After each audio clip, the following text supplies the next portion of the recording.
माणूस आणि नात्याचं गणित या साचलेल्या पाण्यासारखं असतं. बाहेरून शांत दिसलं तरी आत किती खोल डोहा आहे हे कोणालाच उमजत नाही. स्मृती या सुगंधाच्या अत्तरासारखी असते. बाटली उघडली की क्षणभर मन प्रसन्न होतं, पण काही लोक त्या सुगंधाच्या मोहात पूर्ण बाटलीच अंगावरती ओतून घेतात. मग उरतो तो फक्त एक उग्र तर्प, जो आयुष्याची गुदमर करतो. आपण म्हणतो माणूस एकदाच प्रेम करतो, पण खरं तर माणूस प्रेमात नसतो. तो त्या काळात अडकलेला असतो, जो प्रवाहासारखा निघून गेलाय. त्या गेलेल्या लाटेला पकडण्याच्या नादात आपण काठावर आपलं घरच विसरतो.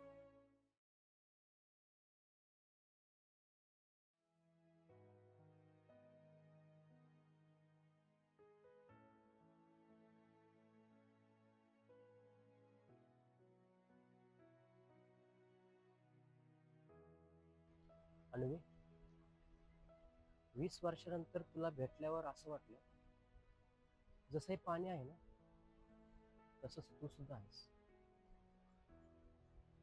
तुझ्यात काहीच नाही बदललं ग. समीर, त्या पाण्याचा उपसा झाला ना, की जे तळाचे दगड दिसतात ना, आपण आयुष्यात सुद्धा असेच सावरलेलो वाटतो. पण तुला सांगू, ती अन्वी आता मी राहिलेली नाही. आता मी घराचा एक खांब आहे. जबाबदाऱ्यांचं ओझं ना वळणावळणाच्या रस्त्यासारखं थकवणारं असतं रे. अगदी खरं आहे तुझं. यशस्वी नोकरी, घर, गाडी, पैसा, हे सगळं जनतेच्या नजरेत यशाचं शिखर असतं. पण मी स्वतःच्या नजरेत आजही तिथेच अडकलो, जिथे 10वीच्या शेवटच्या पेपरला तुला माझ्या मनातलं काहीतरी सांगायचं राहून गेलं होतं. समीर, आता नको रे. जे पाणी प्रवाहातून वाहून गेलंय ना, ते पुन्हा नाही रे वळवता येणार. आणि आता आपण जीवनात स्थिरावलो होत रे. स्थिरावलो आहोत. स्थिरावलो आहोत की या साठलेल्या पाण्यासारखं सडलो आहोत. अन्वी, तुझ्या डोळ्यात ती चमक तुषारांसारखी असायची. आता तुझ्या डोळ्यात फक्त धुकं असतं. फक्त धुकं. धुकं धुकं नको म्हणूस रे. ही राख आहे. स्वतःच्या इच्छांना रोज रोज मारून जगते ना, ती राख. तुला काय वाटतं समीर, आपण पुन्हा ते आयुष्य जगू? काळाच्या या अथांग साठ्यासमोर ना आपण खूप लहान आहोत रे. पण अन्वी, आपण जर ठरवलं ना,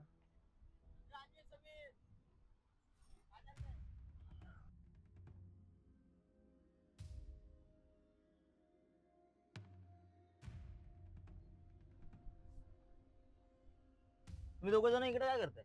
हा, अख्खा ग्रुप तिकडे डान्स करतोय आणि तुम्ही इथे तत्वज्ञान झाडताय. हा, चले समीर, सगळी वाट बघताय. आणि हा अन्वी, तुझा फोन आहे ना टेबलावर ठेवलाय. बहुतेक तुझ्या नवऱ्याचा फोन आला असेल. अरे, मी मोबाईल तिथेच विसरले, सॉरी. हो, पुढे आम्ही येतो. येतोय काय? चला, सगळे तिथे एन्जॉय करताय आणि तुम्ही. अरे हो राहुल, आम्ही फक्त पाणीच बघत होतो. बघ ना किती शांत वाहते पाणी.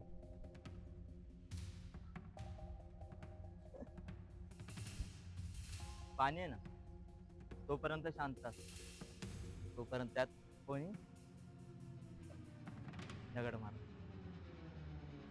चला आता, उशीर होतोय.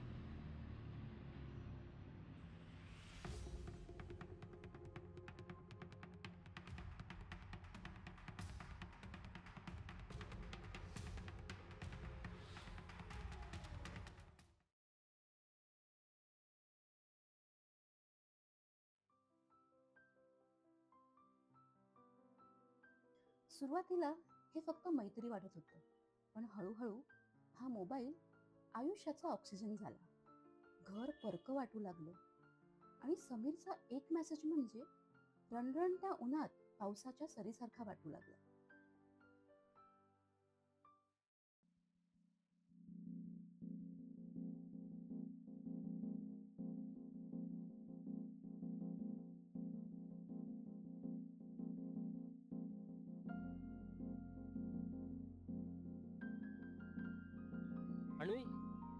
काय झालं? समीर, त्याला संशय आलाय. त्याने मोबाईल मधले सर्व मेसेज माझे वाचले आणि घरात घरात सर्व ठिकाणी तिरस्कार आहे. आणि आता मला खूप गुदमरल्यासारखं वाटतंय रे. अगं अन्वी, मग नको ना राहू तिथे. चल आपण दोघं जण कुठेतरी दूर निघून जाऊया, जिथे आपल्याला कोणी ओळखणार नाही. अन्वी, आपण नव्याने आयुष्याला सुरुवात करूया, नव्याने संसार करूया. तू फक्त हो बोल. मी माझ्या घरच्यांशी असलेले सगळे नातेसंबंध तोडून टाकेन. तू फक्त एकदा हो बोल. अरे पण माझा मुलगा. अगं अन्वी, झाडाचं एक पान गळलं म्हणून झाड मरत नाही. अगं तू आता लहान आहे, उद्या मोठं झालं की त्याला सगळं समजेल. अन्वी, आयुष्य हे धबधब्यासारखं असतं, ज्याला फक्त पुढे वाहत जाणं माहित असतं. आणि आपण काही इतरांसाठी आपलं आयुष्य झुरत जगायचं. तू फक्त एकदा हो बोल. येशील ना? हो.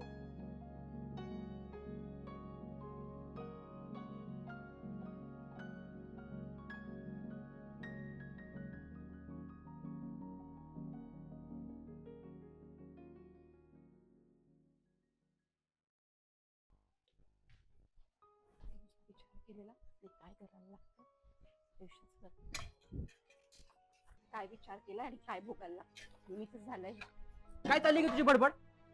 त्रास फक्त तुला होतोय का, मला होत नाही का? तुला माहिती काय झालंय? कोर्टाची पुढची नोटीस आली आहे. जुन्या संसाराची पोटगी देण्यातच माझा अख्खा पगार चाललाय. हे असलं आयुष्य मी स्वप्नात पण नव्हतं बघितलं. आणि माझं काय? माझा त्रास तुला समजतोय? अरे आज माझ्या राघवचा वाढदिवस होता. त्याला मी दुरून बघायला गेले होते, पण त्याने अशी नजर फिरवली जशी काय मी त्याची आई नाही, कोणी गुन्हेगार आहे. अरे समीर, या सगळ्या संघर्षात माझं मातृत्व हरवलंय. आणि मी तुला जबरदस्ती नव्हती केली माझ्यासोबत येण्यासाठी. तू तुझ्या स्वतःच्या मर्जीने आली होतीस. स्वतःच्या मर्जीने? अरे तूच म्हणाला होतास ना की आपण सुखी राहू. अरे इथे तर रोजची भांडणं, रोजचे टोमणे, हेच का ते तुझं प्रेम? आणि याच्यासाठीच आपण आपली हस्ती खेळती घरं धुळीला मिळवली? बोल ना. आणि प्रेम शांततेत पसरतं, अशा वादातून नाही. आपण आहे ना, प्रेम आणि मोह यातली रेषा विसरलो होतो. आपल्याला वाटलं होतं आपला भूतकाळ चांगला होता, पण नाही. तो भूतकाळ होता ना म्हणूनच चांगला होता. वास्तवात तो फक्त एक भ्रम होता, फक्त भ्रम.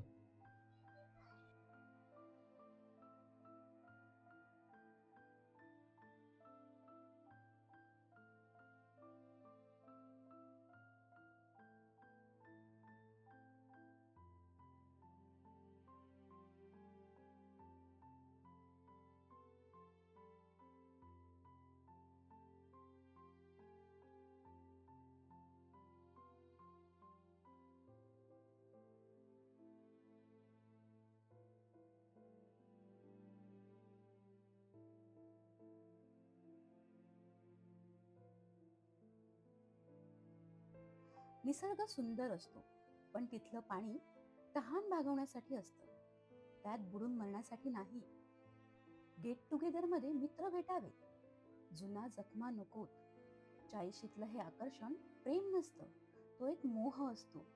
तुमच्या एका निर्णयामुळे फक्त दोन माणसं जवळ येत नाही, तर दोन सुखी संसार, मुलांची स्वप्न आणि अनेक वर्षाचा विश्वास कोमेजून जातो.